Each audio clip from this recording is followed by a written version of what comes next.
Genius, welcome back to my channel. So genius, हम discuss कर रहे थे इंड AS 36 के प्रैक्टिकल क्वेश्चन, जिसमें अब अपन करेंगे practical question number 7। On 31st March 2011, XYZ Limited makes following estimate of cash flows for one of its asset located in USA।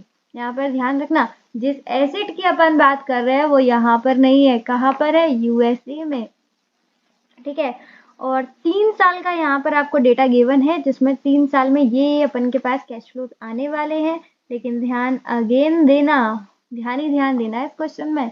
ये जो आपको कैश फ्लोज दे रखे हैं ये INR में नहीं है, डॉलर्स में है। ठीक है, USD में है।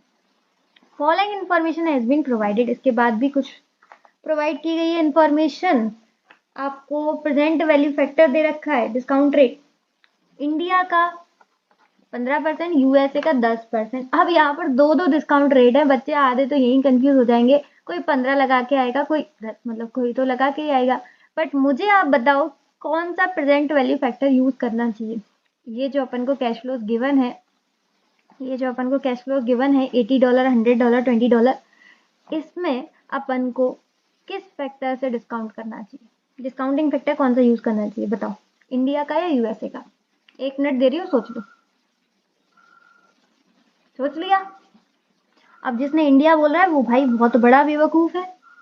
जब अपन कैश फ्लोज यूएसए में कमा रहे हैं, डॉलर में कमा रहे हैं, तो उसको प्रेजेंट वैल्यू करने के लिए भी तो यूएसए का ही डिस्काउंट फैक्टर यूज करेंगे, प्रेजेंट वैल्यू के लिए भी। तो ये आपको सिर्फ और सिर्फ कंफ्यूज करने के लिए दिया रखा है, इसको इग्नोर मारना। क्लियर? आगे दे रखे हैं exchange rate are as follows, हमें एक्सचेंज रेट भी दे रखे हैं, यानी कि इसको हम, ये प्रेजेंट वैल्यू हमारा आ जाएगा, ये प्रेजेंट वैल्यू डॉलर में आएगा, तो उसको रुपीज में कन्वर्ट करने के लिए अपन के पास एक्सचेंज रेट भी जो है। लेकिन यहाँ भी आपको कंफ्यूज करने के लिए 4 एक्सचेंज रेट दे रखे हैं, 31 मार्च, 11, 12, 13, 14। तो इसकी बात अपन क्वेश्चन सॉल्व करेंगे तब करेंगे। बाकी थोड़ा बहुत क्वेश्चन समझ में आया होगा कि जो अपन को कैश फ्लोज गिवन है वो USD में दे रखे हैं, लेकिन अपन को जो प्रेजेंट वैल्यू पूरा निकालना है रुपीज में निकालना है। ठीक है, तो किस तरीके से क्वेश्चन करेंगे? क्वेश्चन हमेशा आसान बनाएंगे, और क्वेश्चन की रिक्वायरमेंट है value in use as on 31 March 2011। तो चलिए फटाफट से कॉपी और पेन निकालते हैं और प्रैक्टिकल क्वेश्चन नंबर 7 को भी आसान बनाते हैं। हाँ जी, तो कॉपी पर लिखिए इंडिया 36 का प्रैक्टिकल क्वेश्चन नंबर 7 का कर रहे हैं अपन सॉल्यूशन। क्वेश्चन की रिक्वायरमेंट थी वैल्यू इन यूज, तो लिखो computation of value in use कब का कर रहे हैं? As on 31 March 2011। तो सबसे पहले ईयर लिखेंगे, 3 साल थे, 11, 12, 12, 13, 13, 14। ठीक है, लिख लिया। अब लिखते हैं अपन कैश फ्लोज, कितना कमा रहे हैं। एक सेकेंड, फॉर्मेट तैयार कर लो आप तब तक।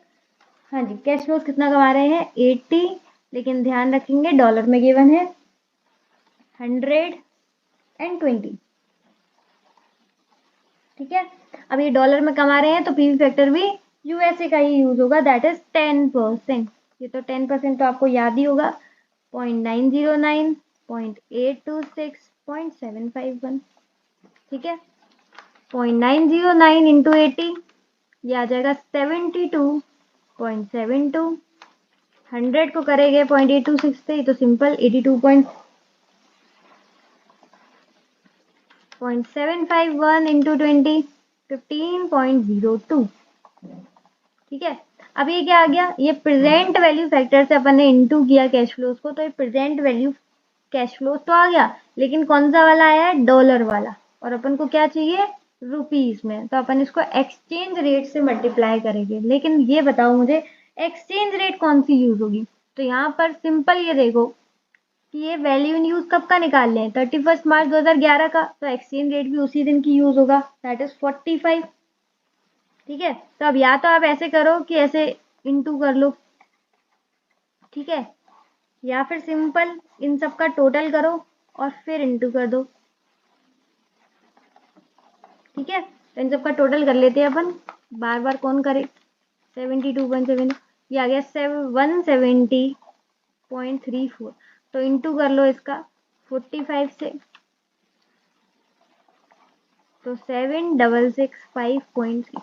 7665.3। ये क्या आ गया, ये present value cash flows rupees में आ गया, डॉलर में तो ये आ ही गया था, ठीक है, ये रुपीज में आ गया, कितना 7665.3। एक बार मैं इसका आंसर चेक कर लूँ, 7668 आ रहा है आंसर, ठीक है। तो वो इस वजह से आ रहा है क्योंकि उन्होंने यहाँ पर जो यूज किया है 9091 यूज किया है, यानी कि 4 डेसिमल में यूज किया, अपन ने 3 में किया है। तो आपको बिल्कुल घबराने की जरूरत नहीं है, 2 या 3 में ही डेसिमल में हम काम करते हैं, तो घबराने की जरूरत नहीं है। एक आध इधर उधर हो जाए तो इस तरीके से भी आप कर सकते हो।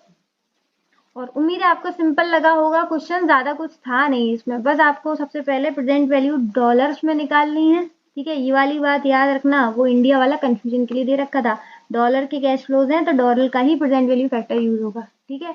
इंडिया का काम सबसे लास्ट में आएगा, जब आपको प्रेजेंट वैल्यू रुपीज में कन्वर्ट करना है, ठीक है, तब आप ये यूज करोगे। और उसमें भी ध्यान देना है कि कौन सा वाला यूज करोगे, 31 मार्च 2011 का, यानी कि जिस दिन का अपन को वैल्यू इन यूज चाहिए उसी दिन का एक्सचेंज रेट भी यूज करेंगे, ठीक है। तो उम्मीद है आपको क्वेश्चन सरल लगा हो, आसान लगा हो, कमेंट करके बताइए। बाकी लाइक शेयर सब्सक्राइब कर दो फटाफट से चैनल को। आज के लिए बस इतना ही, इसी के साथ इसी तरीके से खुश रहिए, मुस्कुराते रहिए। मिलते हैं नेक्स्ट वीडियो में, तब तक के लिए bye bye, be happy always.